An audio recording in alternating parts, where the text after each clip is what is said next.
पतन साहब, इलेक्शन 2024 में हेरा फेरी धांधली के 64 नए जराए का इस्तेमाल किया गया। पतन रिपोर्ट में इंकशाफ, क्या तबसरा करेंगे आप?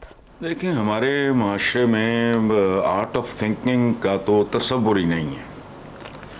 मक्खी पे मक्खी मारते हैं। ये जमहूरियत है ही नहीं, जाली जमहूरियत है, फ्रॉड इलेक्शंस हैं।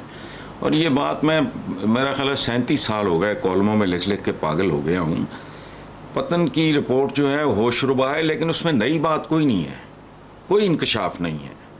उन्होंने परखचे उड़ा के रख दिए हैं एक ऐसी चीज़ के जिससे पहले परखचे उड़े हुए हैं। इस मुल्क की बदनसीबी ये है कि हमारा नाम नेहाद दानश्वर जो है वो भी इस जाली 2 नंबर जमहूरियत के मदाहीन में, फ़िदाईन में, लवाहकीन में, इसके दरबारियों में, इसके कारोबारियों में शामिल हैं। मैं हैरान होता हूँ कि इतने सालों से मैं ये बात बार बार कर रहा हूँ कि भाई ये जमहूरियत है ही नहीं। एक बुनियादी आर्गुमेंट है कि जमहूर के लफ्ज़ से निकली है जमहूरियत। जमहूर कहते हैं अवाम को, उनका तो लेना देना ही कोई नहीं।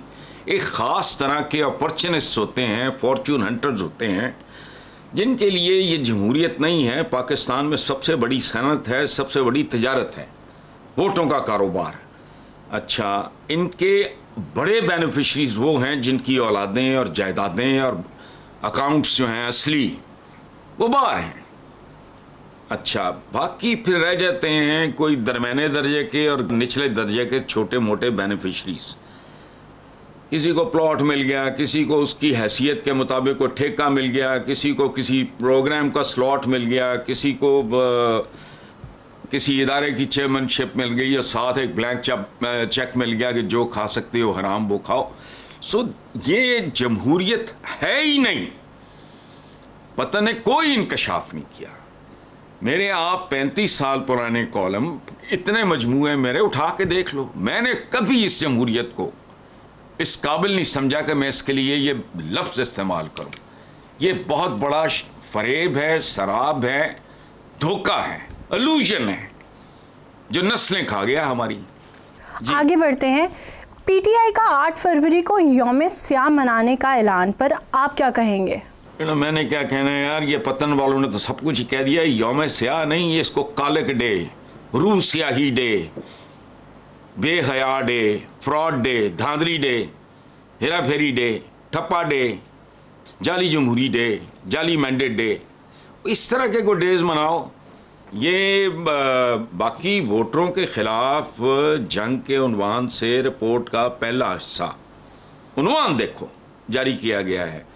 अवामी मैंडेट की चोरी से मुतल्लिक तज्जिया और वजाहत जो की गई है उसके मुताबिक इंतखाबात में हेरा फेरी, जबर और धांधली, खुदा की पनाह, हेरा फेरी, जबर, फोर्स और धांधली के 64 से ज़्यादा नए ज़राए का इस्तेमाल किया गया। नए, ये पुराने नहीं हैं।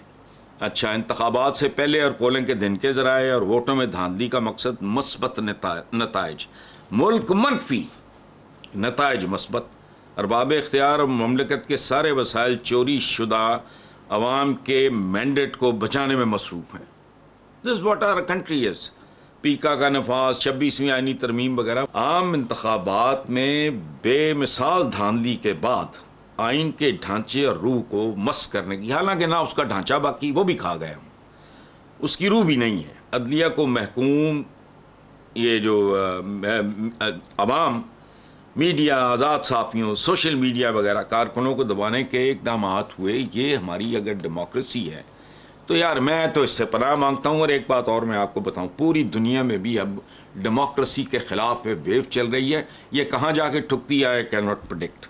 जी अगले और बात सुनो, कई हलकों में टर्न आउट 100% से भी ज़्यादा रहा। यार इस पर भी किसी को शर्म हया नाम की कोई चीज़ नहीं है, तो बस ठीक है, गुजारा करो। जी अगले सवाल की तरफ बढ़ते हैं। रमज़ान शुगर मिल्स रेफरेंस में वज़ीर आज़म शहबाज शरीफ और हमजा बरी, इस बारे में आप क्या कहेंगे?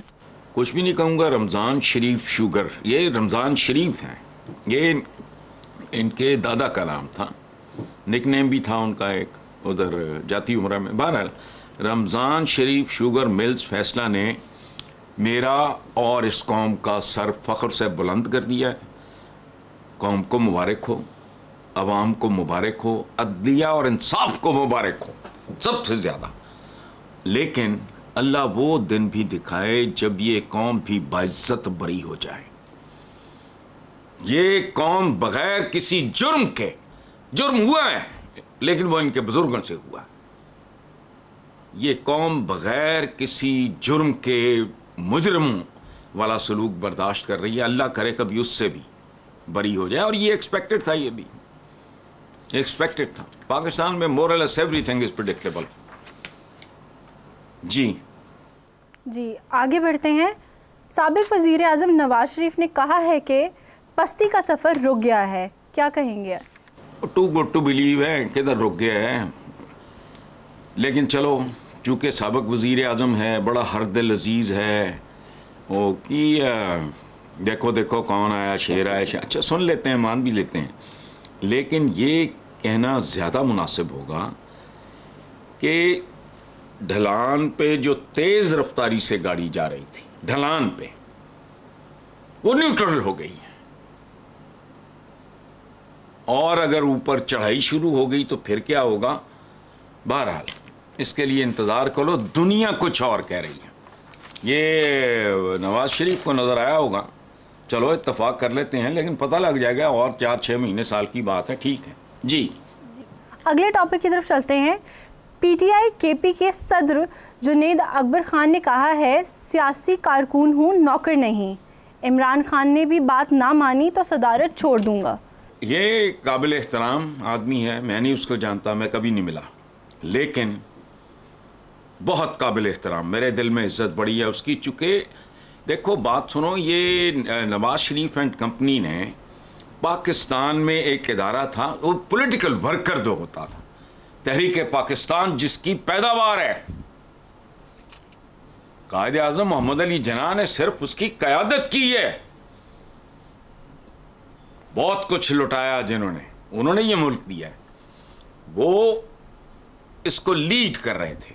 ठीक है, अच्छा हमारे यहाँ ये जब ये शरीफ ख़ानदान आया है सियासत में, उसके बाद इन्होंने उनको भी करप्ट कर दिया, पॉलिटिकल वर्कर को भी। वो घर फूंक तमाशा देखने वाले लोग होते थे। 47 पीपल्स पार्टी तक रहा, उसके बाद इनका पॉलिटिक्स का, इनका नहीं, जो वर्कर होता था ना, वो भी ब्रोकर बन गया है, वो भी ताजर, छोटा सा नन्ना मुन्ना घटिया सा मौका प्रस्त बन गया है।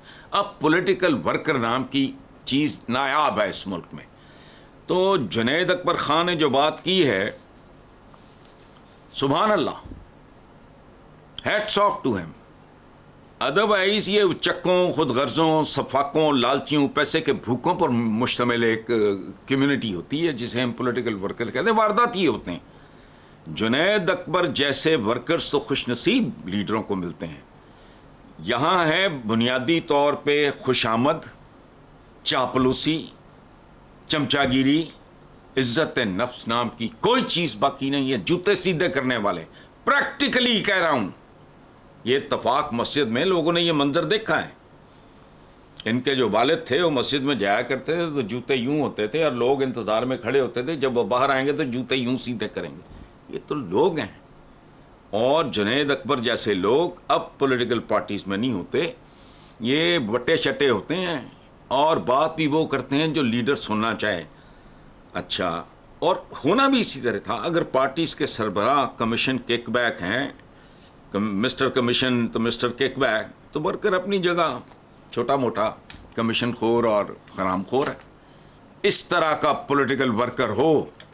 जुनैद अकबर ने जो बात की है, मैं नहीं जानता किस हद तक सच्ची है, लेकिन इस पर 50% भी पॉलिटिकल वर्कर होगा और डिसएग्री करेगा।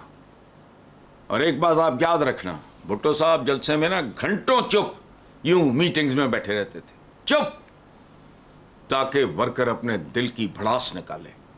हालांकि वो उस आदमी ने दूसरी तरफ जे रहीम जैसे अपने मेंटर को भी मुआफ नहीं किया। He was a very arrogant man. लेकिन जेन्युइन वर्कर की सुनना दरअसल कौम की पल्स पे हाथ के बराबर है। इसलिए उनको भुट्टो साहब जैसा बंदा पूरी फ्रीडम देता था कि ये खुल के बात करे और ताकि मुझे सूरत हाल का सही अंदाज़ा हो।